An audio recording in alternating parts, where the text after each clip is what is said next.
question for TJ Cox. Yes. As a congressman and a member of the Democratic Party, you'll be in a group that is going to be led by a lot of what we call corporate Democrats. And my concern is when you talk so well about the things you would like to do on Medicare and Social Security and all that, when you come to the budget, there's one part of the budget that nobody wants to touch.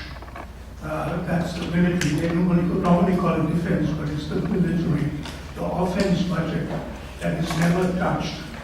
Would you be able to move a group towards thinking of moving some of the monies out of that offensive activity into social development in the country?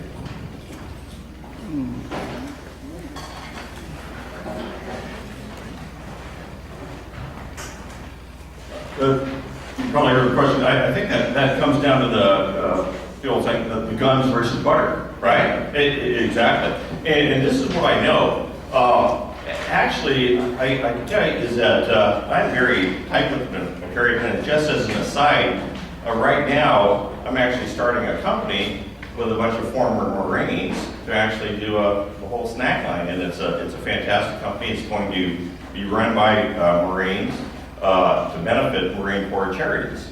And when I talk to these guys, and they're from anywhere from master sergeants on up to colonels, what they keep on telling me is that we need to get smarter about the way that we deploy our military budget and the technologies that we're using now.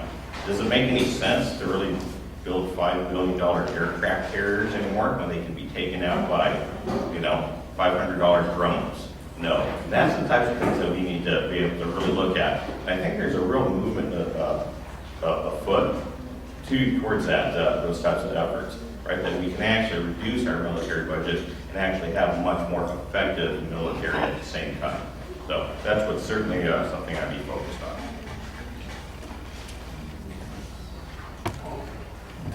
Another question? And this is for Wayne. Do you want to try to use the mic, or do you think you can shout? I think I can be heard.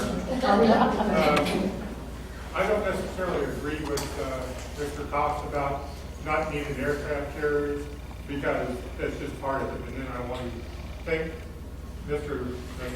Mathis for his service. We do need a strong military, no matter, we just have to watch out who's got the button.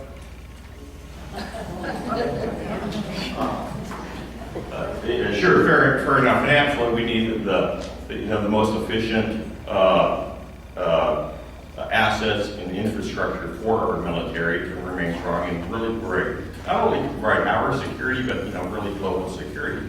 The world is becoming a much more less stable place. But those huge capital investments is what I'm saying is that whether or not we should be taking another look, not diverting from that track, but these other tracks for really the defense mechanisms of the future. I guess that's what I can.